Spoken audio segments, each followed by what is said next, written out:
다 함께 매일 드리는 기도를 드리심으로 1월 26일 금요일 새벽 기도회를 드리시겠습니다. 만물을 새롭게 하시는 하나님, 오늘도 저희에게 새 날을 주셔서 감사합니다. 날마다 저희에게 새 마음을 주셔서 옛사람을 벗고 새 생명 가운데서 살게 하소서. 이 세상의 만연한 불의와 폭력을 바로잡아 주시고 전쟁과 갈등이 그치게 하시며 절망을 소망으로 바꾸시어 의와 평화와 기쁨의 하나님 나라가 임하게 하소서. 이 나라를 지켜주시며 복음 통일이 속히 이루어지게 하옵소서. 교회와 가정에서 믿음의 대가 잘 이어지게 하시고 성령님의 인도하심에 따라서 저희 교회의 5대 본질인 예배와 교육과 선교, 성도의 교제와 봉사에 힘쓰게 하옵소서.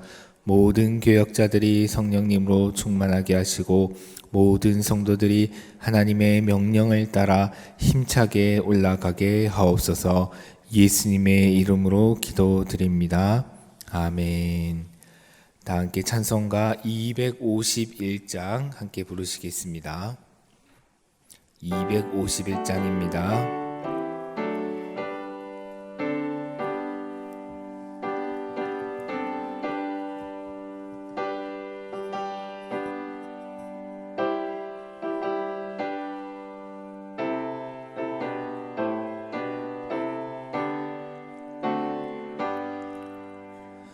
놀랍다 주님의 큰 은혜, 우리의 죄를 속하시려 갈보리 십자가 위에서 어린 양 보혈을 흘렸네. 주의 은혜 우리의 죄를 다시 썼네. 주의 은혜 우리의 죄를 다시 썼네. 죄악은 성난파도 같이 우리 영혼을 위협하나 헤아릴 수 없는 주 은혜 십자가에서 보이셨네. 주의 은혜 우리의 죄를 다시 썼네. 주의 은혜 우리의 죄를 다시 썼네.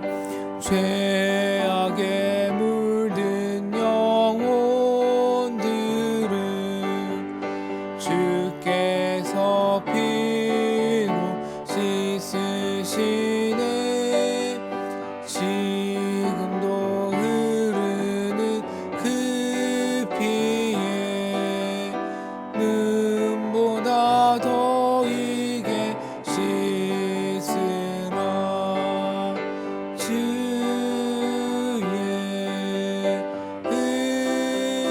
은혜 우리의 죄를 다시 썼네. 주의 은혜 우리의 죄를 다시 썼네. 비할 수 없는 그 은혜를 믿는 자에게 거저 주네. 형제여 주 앞에 나와 더 지체 말고 고파들아 주의 은혜 우리의 죄를 다 씻었네 주의 은혜 우리의 죄를 다 씻었네.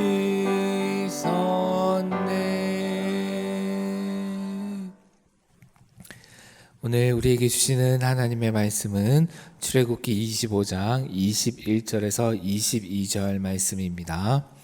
오늘 오이코스 성경 통독 범위는 출애굽기 25장, 26장, 27장이고 그중 오늘 새벽에는 출애굽기 25장 21절과 22절 말씀을 함께 읽고 기도하겠습니다. 함께 읽겠습니다. 속죄소를 궤 위에 얹고 내가 내게 줄 증거판을 궤 속에 넣어라. 거기서 내가 너와 만나고 속죄소 위 곧 증거궤 위에 있는 두 그룹 사이에서 내가 이스라엘 자손을 위하여 내게 명령할 모든 일을 내게 이르리라. 아멘. 이제 25장부터는 출애굽기의 마지막 부분이 시작됩니다. 25장부터 31장까지에는 하나님께서 모세에게 성막과 그 부속물들을 만드는 것에 대해서 지시하신 내용이 기록되어 있고 32장부터 39장까지에는 그 지시를 실행하는 과정이 기록되어 있습니다. 그리고 마지막 장인 40장에서는 모든 것을 완성하여 하나님께 봉헌한 이야기가 기록되어 있습니다. 이렇게 많은 분량을 할애해서 성막에 대해서 상세히 기술하고 있는 것은 이 성막이 이스라엘 공동체에서 얼마나 중요한 위치를 차지하고 있는가를 잘 보여주고 있습니다. 성막에서 가장 중요한 장소는 아무래도 지극히 거룩한 장소라는 뜻의 지성소가 될 것입니다. 그리고 또한 성막에서 가장 거룩한 물건은 지성소 안에 놓인 증거궤, 언약궤라고도 부르는 법궤입니다. 조금 전에 읽은 오늘 본문 말씀은 그 법궤와 그 위에 놓인 속죄소에 대한 말씀입니다. 잘 아시듯이 법궤는 하나님과 이스라엘 사이에 맺은 언약인 십계명의 두 돌판을 넣어두는 나무 상자입니다. 광야에서 자생하는 아카시아 나무, 성경에서는 조각목이라고 되어 있는데요. 이 아카시아 나무로 만들어서 순금으로 입혔는데 길이는 약 118cm 그리고 높이는 약 68cm 정도 되었습니다. 속죄소는 쉽게 말하면 이 법궤의 뚜껑입니다. 이것은 순금으로 만든 판이었고 그 위에는 그룹이라는 천사들을 양쪽 끝에서 서로를 마주보도록 이렇게 세워두었는데요. 날개를 가운데 쪽으로 향하게 해서 가운데에서 그 날개가 서로 만나게 하였습니다. 거의 만나도록 이렇게 하였습니다. 그래서 이 속죄소는 이 천사들의 날개가 속죄소를 덮고 있는 그런 모양을 하고 있었습니다. 이 속죄소는 하나님의 보좌를 떠받치는 역할을 하는 것으로 생각이 되어졌습니다. 눈에는 보이지 않지만은 하나님의 보좌가 이 궤 위에 하나님의 보좌가 있고 속죄소 위에 두 그룹이 그 하나님의 보좌를 바치고 있는 것이다 라고 생각을 하였습니다. 영이신 하나님의 보좌는 보이지 않지만은 그 보좌 아래를 두 천사들이 세워져 있는 속죄소가 떠받치고 있고 그리고 그 아래에 있는 법궤가 하나님의 발등상의 역할을 함으로써 하나님께서 실제로 그 지성소 안에 임재하고 계신 것을 상징하였습니다. 그래서 하나님께서는 오늘 본문 출애굽기 25장 22절에서 거기서 이 속죄소에서 내가 너와 만나고 속죄소 위 곧 증거궤 위에 있는 두 그룹 사이에서 내가 이스라엘 자손을 위하여 내게 명령할 모든 일을 내게 이르리라 라고 말씀하셨습니다. 여기에서 너는 모세를 말합니다. 이때 모세는 개인의 자격이 아니라 이스라엘 자손을 대표하는 자격으로 언약궤 앞에서 하나님을 만납니다. 이렇게 속죄소는 하나님께서 임재하셔서 모세와 만나시고 모세와 말씀을 나누시는 자리입니다. 그런데 이 만남의 자리인 법궤의 뚜껑의 이름이 왜 속죄소일까요? 아마 여러분께서 가지신 성경을 보면 이 속죄소에 시은자라는 난해주가 달려 있을 것입니다. 한자로 이 시은자는 베풀시, 은혜은, 자리 좌자를 사용하여서 은혜를 베푸는 자리라는 그런 뜻입니다. 히브리어로는 이 속죄소를 가포레트라고 하는데 사실 이 히브리어 원어가 뜻하는 바가 정확히 무엇인지는 불확실합니다. 그래서 영어 성경에서는 그 번역본에 따라서 단순히 덕계라고 번역하기도 하고 또는 오늘 시은자라는 그 뜻과 비슷하게 멀시 시트 곧 자비의 자리라는 용어로 옮기기도 합니다. 아마도 이 카포레트라는 히브리어는 원래 덮는다라는 의미에서 하나님께서 이스라엘 백성의 허물과 죄를 덮으신다, 곧 용서하신다라는 의미가 파생되었기 때문에 멀시시트, 자비의 자리 또는 시은자라고 옮기는 것이 아닐까라고 추측되어집니다. 그래서 하나님께서 모세를 만나서 말씀하시는 자리인 속죄소는 자비의 자리, 은혜를 베푸는 자리입니다. 그런데 만약 이 속죄소가 없다면, 다시 말해서 언약궤를 덮는 뚜껑이 없다면 어떻게 될까요? 그러면 모세는 하나님의 언약궤 앞에 설 때에 하나님의 율법을 십계명의 두 돌판에 바로 대면하게 됩니다. 그런데 로마서 3장 20절에서 말씀하고 있는 것처럼 율법의 행위로 그 앞에 의롭다 하심을 얻을 육체가 없기 때문에, 다시 말해서 사람이 자신의 의지와 노력으로는 율법의 요구를 모두 다 만족시키고 지킬 수 없기 때문에 율법을 대면하여 그 앞에 서게 되면 모든 사람은 정죄받을 수밖에 없습니다. 이것은 검사가 가득한 법정의 피고석에 변호사 없이 홀로 서는 것과도 마찬가지일 것입니다. 그래서 언약궤의 덮개가 필요합니다.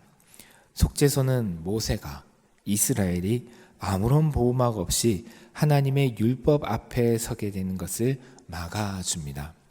그래서 하나님께서는 모세에게 속죄소로 십계명의 두 돌판이 들어있는 언약궤를 덮은 채로 그 속죄소 위에서 내가 너를 만나겠다라고 말씀하셨습니다. 그곳에서 모세는 율법으로 정죄받기 전에 하나님의 자비를 의지하여 이스라엘 백성들의 모든 죄를 고백하고 하나님의 용서를 구할 수 있는 것이지요.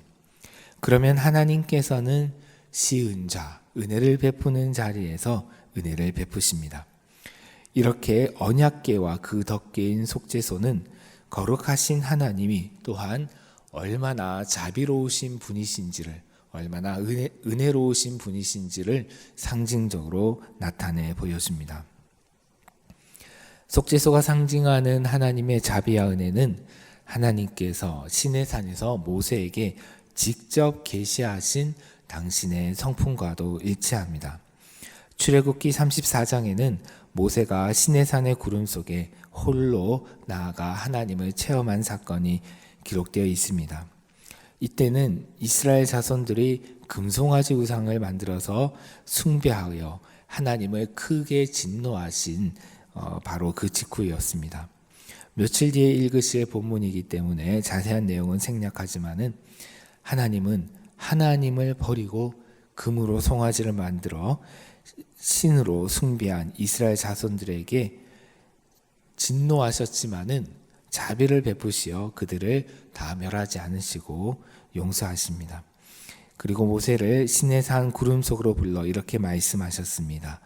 출애굽기 34장 4절과 7절을 제가 읽겠습니다. 모세가 돌판들을 처음 것과 같이 깎아 만들고 아침에 일찍 일어나 그 두 돌판을 손에 들고 여호와의 명령대로 시내산에 올라가니 여호와께서 구름 가운데 강림하사 그와 함께 거기 서서 여호와의 이름을 선포하실세 여호와께서 그의 앞으로 지나시며 선포하시되 여호와라 여호와라 자비롭고 은혜롭고 노하기를 더디하고 인자와 진실이 많은 하나님이라 인자를 천대까지 베풀며 악과 과실과 죄를 용서하리라. 그러나 벌을 면제하지는 아니하고 아버지의 악행을 자손 3, 4대까지 보응하리라. 이처럼 하나님은 자비가 풍성하신 분이십니다. 자비롭고 은혜롭고 노하기를 더디하시고 인자와 진실이 많으신 풍성하신 하나님이십니다. 그래서 그 인자를 천대까지 자손 천대까지 베풀고 악과 과실과 죄를 용서하신다라고 하나님께서는 스스로 자신을 나타내셨습니다. 그런데 여기서 우리는 벌을 면제하지 않고 보응한다라는 이 말씀을 잘 이해할 필요가 있습니다. 지금도 하나님은 우리 죄를 용서하시지만은 벌을 면제하지 않으시기 때문에 그 죄의 대가는 반드시 치러야 한다라고 이해하시는 분들이 있습니다. 그래서 자신이 겪고 있는 역경을 자신의 죄에 대한 형벌 또는 보응으로 생각하며 괴로워합니다. 그러나 그러한 이해는 그리스도의 대속적인 죽음을 헛수고로 만드는 것입니다. 그리스도께서 십자가에서 돌아가신 이유가 무엇이지요? 그것은 바로 우리가 받아야 될 형벌들을 모두 대신 받으시는 것입니다. 그렇기 때문에 우리가 예수님을 믿고 그분의 보혈로 용서받았다는 것은 예수님께서 우리를 대신하여 형벌을 받으셨기 때문에 우리가 그 죄로 인하여서 더 이상 형벌을 받지 않아도 된다라는 것을 뜻합니다. 예수님의 죽음은 헛수고가 아니기 때문입니다. 그래서 히브리서에서는 예수 그리스도를 큰 대제사장으로 제시하고 있습니다. 히브리서 4장 14절에서 16절 말씀을 제가 읽겠습니다. 그러므로 우리에게 큰 대제사장이 계시니 승천하신 이 곧 하나님의 아들 예수시라. 우리가 믿는 도리를 굳게 잡을지어다. 우리에게 있는 대제사장은 우리의 연약함을 동정하지 못하실 이가 아니요 모든 일에 우리와 똑같이 시험을 받으신 이로되 죄는 없으시니라. 그러므로 우리는 긍휼하심을 받고 때를 따라 돕는 은혜를 얻기 위하여 은혜의 보좌 앞에 담대히 나아갈 것이니라. 대제사장은 백성들의 죄를 속죄하기 위하여 속죄제를 드리고 특히 1년에 한 번 대속죄일에는 지성소에 들어갑니다. 그곳에서 언약궤 위에 있는 속죄소 시은자로 나아갑니다. 그러므로 히브리서 4장 16절에서 말씀하시는 은혜의 보좌는 시은자 곧 언약궤 위의 속죄소 은혜를 베푸는 자리를 말하는 것으로 보입니다. 구약시대에는 대제사장만 1년에 한 번 이 속죄소로 갔습니다. 지성소로 들어갔습니다. 그러나 예수 그리스도께서 돌아가실 때에 성소와 지성소를 나누는 휘장이 위에서 아래로 찢어졌고 이제는 우리가 모두 예수 그리스도 큰 대제사장이신 영원한 대제사장이신 예수 그리스도를 힘입어 지성소로 담대히 들어갈 수가 있습니다. 그러나 보시듯이 오늘 예배당에는 성소와 지성소의 구분은 없습니다. 이 성소와 지성소의 구분은 상징적인 것이라고 보아야 할 것입니다. 그래서 오늘날 우리가 예배 가운데로 나아갈 때 그냥 자리에 앉아 있는 것이 아니라 더 깊은 곳에서 하나님을 만나는 것을 지성소 가운데로 나아간다라고 생각을 할 수가 있습니다. 아우구스티누스는 그 지성소는 바로 우리 마음 깊은 곳에 있다라고 이야기하였습니다. 그래서 오늘날 우리도 예수 그리스도를 힘입어서 거룩한 곳에 있는 속죄소에 나아갈 때 곧 예배 가운데 깊은 곳으로 나아갈 때 거기서 자비롭고 은혜롭고 노하기를 더디하고 은자와 진실이 많은 하나님을 만날 수가 있습니다. 그리고 그 하나님으로부터 때를 따라 돕는 은혜를 얻을 수가 있습니다. 이 때를 따라 돕는 은혜라는 것은 시기적절하게 베푸는 은혜라는 뜻입니다. 우리 모두가 이 때를 따라 돕는 은혜가 필요하지 않습니까? 그러므로 오늘 우리가 주님의 은혜의 보좌 앞으로 담대히 나아갑시다. 이 새벽에도, 그리고 오늘 저녁 특별 금요 기도회가 있는데 이 기도회에도 나와 주님께 간절히 기도합시다. 그러면 그 기도의 자리, 예배의 자리가 우리에게 하나님을 만나는 속죄소, 주님의 은혜를 경험하는 시은저가 될 것입니다. 기도하겠습니다. 자비로우신 하나님, 저희가 두려워하지 말고 주님의 은혜의 보좌 앞으로 담대히 나아가게 하옵소서. 우리의 참된 대제사장 되신 주님을 의지합니다. 저희의 연약함을 고백하오니 용서하여 주시고 주님의 크신 은혜를 베풀어 주시옵소서. 때를 따라 돕는 은혜가 필요합니다. 저희들에게, 저희 영락의 모든 성도들에게 주님의 은혜를 베풀어 주시옵소서. 예수님의 이름으로 기도드립니다. 아멘.